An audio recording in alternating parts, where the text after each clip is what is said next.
بسم اللہ الرحمن الرحیم۔ السلام علیکم ورحمۃ اللہ وبرکاتہ۔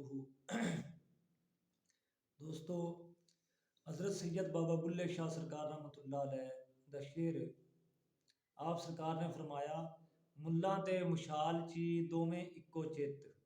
مشال چی دیوے نو سدے سن، جڑا پرانے وقتاں وچ جنوں آپا چراغ بھی سدنے ہیں، دیوا بھی، اس نو وہ آدی زبان چ مشال چی سد رہے ہیں کہ ملا تے مشال چی دوویں اکو چت، یہ لوکاں کرن چاننا تے آپ ہنیرے وچ، لوکاں کرن چاننا تے آپ ہنیرے وچ۔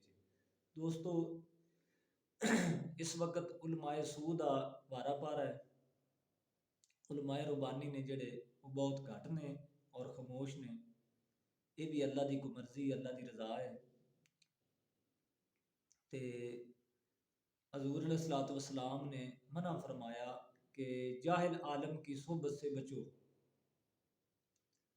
تے صحابہ نے سوال کیتا، یا رسول اللہ صلی اللہ علیہ وسلم، سمجھ نہیں آئی بھی عالم بھی اور جاہل بھی۔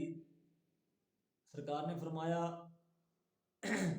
جس دی زبان عالم اور دل جاہل ہوئے اس دی صحبت تو بچو۔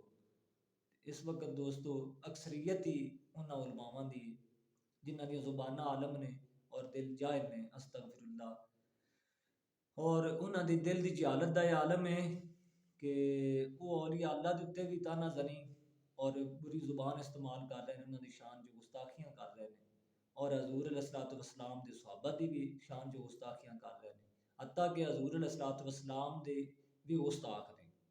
توبہ نعوذ باللہ، انہاں دا عقیدہ ہے کہ حضور علیہ الصلوۃ والسلام غیر اللہ نے، تے انہاں دے کفر دا یہ عالم ہے، انہاں دی جہالت دا یہ عالم ہے کہ وہ اللہ دے محبوب نبی نو، امام الانبیاء نو، رحمت للعالمین نو غیر اللہ قرار دیتی کھڑے نے۔